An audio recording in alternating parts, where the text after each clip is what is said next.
Good afternoon, YouTube, and welcome to episode 10 of Sports with V.A.N. This episode I'm dubbing the Moneyball edition in honor of the recent movie starring Brad Pitt and Jonah Hill titled Moneyball. During Christmas, I received Moneyball as a present, and it was absolutely a phenomenal movie, a must-watch. It was probably now my favorite movie of all time. It was that good. Moneyball was about the 2002 Oakland Athletics.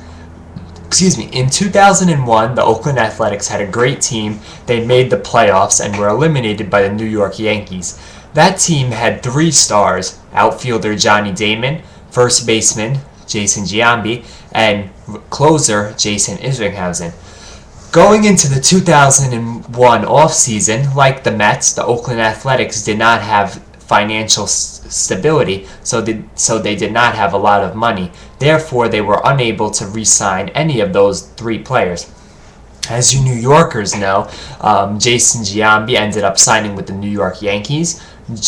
Johnny Damon signed with the Boston Red Sox, the rival, and Jason Isringhausen also left the team. So all three of those players that were stars in the 2001 season left the team via free agency and signed with other teams. So in 2002, the Oakland Athletics did not have any of those three players. So during the off-season, they had to use the little money they had not to sign superstar players, but to sign role players that could fill those roles. And that is exactly what they did. Their general manager, Billy Beane, and their assistant general manager, Paul Diopesta, who is now with the New York Mets, they used their money not to sign the big fishes in the free agent market like Prince Fielder is today, but to sign, cheap role players who could get the job done. So that had me thinking about the New York Mets, because the New York Mets are not in good hands financially, as they have a lot of debt, so they don't have that much money this offseason to spend on players. Therefore, they should not sign the Prince Fielders, the people who are worth a lot of money, because they don't have the money to do that. Therefore, they should use their money wisely and sign players who are very cheap and that could get the job done. So that got me thinking, who are the players that the Mets should target? So I came up with a power rankings list of the top 5 most underrated players in baseball today. These players none of them are free agents. They all are currently on a team, which would mean the Mets would have to trade for them, but they are very underrated and they could get the job done. So we're going to start this list with honorable mention, and our first honorable mention goes to Emilio Bonifacio, the shortstop second baseman of the formerly Florida Marlins, now Miami Marlins. Emilio Bonifacio is very underrated because he is probably one of the fastest players in Major League Baseball today. Once he gets a hit, that's usually a single for some players, he turns it into a double. He is very, very, very fast. One of his attributes, as I said, is speed, and another attribute is versatility. He could play multiple positions. He is the typical utility infielder. He could play second base, he could play shortstop, he could play third base, and he could even play a corner outfield spot, either left field or right field. To acquire him from the Marlins would be relatively cheap because the Marlins have Jose Reyes at short, Hanley Ramirez at third. They have a couple of people to play second base, so Emilio Bonifacio isn't really in the plans for 2012. He's in the plans as a utility man, but that's about it. So if the Mets were to acquire him from the Miami Marlins and bring him to Queens, he could play second base, he could play shortstop because Reyes is gone, and he has, as I said, he has outstanding speed, and he's a good contact hitter. So he goes with our honorable mention of the top 5 most underrated players in Major League Baseball today. Number 5 is also going to go to a shortstop. It's going to go to Yunel Escobar. Yunel Escobar started off his career with the Atlanta Braves, traded to the Toronto Blue Jays for Alex Gonzalez. Last year in Toronto, Alex Gonzalez had a great season, but as I said, very underrated. Not an all-star. He didn't really get any recognition for his great season, but he had a great season. This kid could hit. He could really hit to all parts, left, center, right. He could hit all over. He doesn't have Bonifacio speed, but he does have decent speed. He could steal you some bases. He hits a lot of doubles, triples. He could steal some bases. Sounds like Jose Reyes, right? He could also play some great defense at shortstop. He has a cannon at shortstop, and I think he's a better overall. He hits very good. He hits for average, more than average, 250, 275, almost 300. So then this player also being very underrated. I think that if the Mets could acquire him and bring him to Queens, he could take Jose Reyes, his place at shortstop, and he's really a good hitter. So I think he's very underrated, and the Mets should really try to get him. At number 4, we have a former Miami Marlin, Cameron Maybin. Cameron Maybin, as I said, started with the Florida Marlins, then got traded to the San Diego Padres. Cameron Maybin noted for, as Keith Hernandez, the Mets announcer on SNY, says his running motion is really not a typical running motion. It's a very weird running motion. His arms are up in the air, flapping while he's running. But it's his running motion. It's how he runs.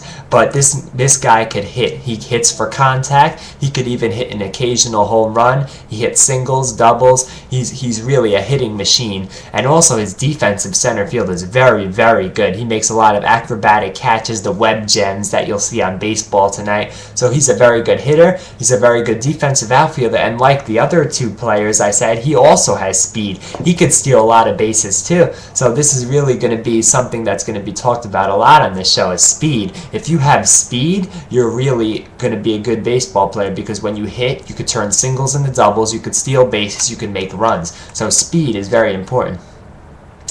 At number 3, we have Colby Rasmus, an outfielder who was formerly with the St. Louis Cardinals but was traded to the Blue Jays mid-season last year. Colby's a good hitter. He could hit. I mean, he got traded from the Cardinals to the Blue Jays. Once he got to the Blue Jays were a hitting machine, mostly because of Colby. He's a good hitter. Not really for power, but for average. All these guys that I said, Bonifacio, Escobar, Maybin, and now Rasmus, they don't hit home runs, but they hit singles, doubles. They're hitting machines. They get hits with runners on base, which equals RBIs, which equals runs. They're really good hitters, so I think all these players, with their good batting averages, would be great for the Mets. And also his defense is pretty good too in center field. He plays a Gold Glove center field, and he has decent speed, not as much speed as this player, but I think he could really go to the Mets. And like I said, with Escobar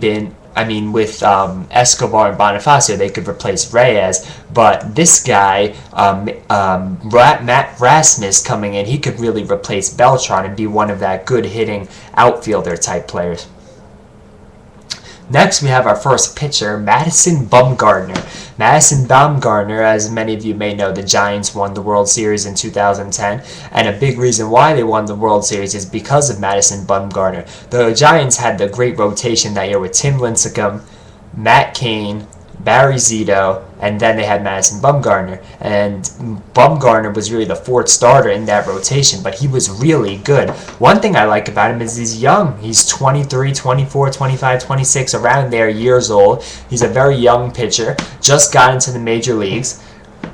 He throws strikes. He doesn't walk a lot of people. A big reason why the Mets lost a lot of games because of walks. This guy doesn't walk a lot of people. He throws strikes, and he's very consistent. He throws strikes. You're going to get 6 innings out of him. You're going to get a lot of strikeouts. You're going to hopefully get the win. So that's what I like about Bumgarner. He throws strikes, and he's consistent. Another thing is he doesn't get hurt. He's not like Johan Santana on the Mets, who always gets hurt. Bumgarner rarely gets hurt. So that's why I like Bumgarner. He's an innings eater, and I think he'll really help the Mets. And our number 1 most underrated player in baseball is Ben Zobrist of the Tampa Bay Rays. If you're going to talk about underrated players, he's up there probably at number 1. He is the most underrated player in baseball, and here's why.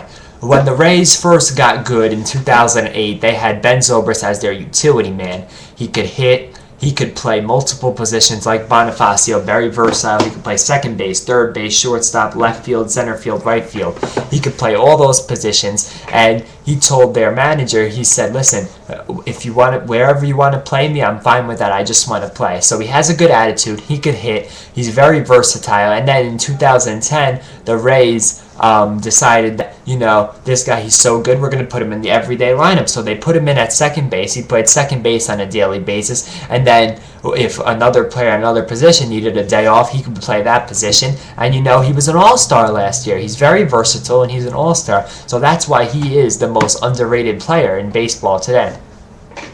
So there you have it. These are 6 of the most underrated players in baseball. Emilio Bonifacio coming in at honorable mention. Escobar at 5. Cameron Maybin at 4. Colby Rasmus at 3. Madison Bumgarner at 2. And Ben Zobrist at 1. All 5 of these players could help the Mets. All 6 of these players could help the Mets, excuse me. Now, as I said, these players aren't free agents. They are on teams. But if the Mets could serve up a package for these players and acquire them, that would be great for them because they don't cost a lot of money, and they could really help the team win. Just like in the movie Moneyball, when Paul Diapesta and general manager Billy Beane, when they acquired these players, they acquired them because they were cheap. They were low risk, high reward. You didn't have to pay a lot of money for them, so there wasn't a big risk factor, and they were high reward because they did good. So all these players could help the Mets, and if the Mets would really, think about it and, be the type of general manager that Billy Beane and Paul DePesta were, if Sandy Alderson could take that advice, the Mets could really turn into a winning franchise. Okay, so that was episode 10 of Sports with V.A.N, the Moneyball edition.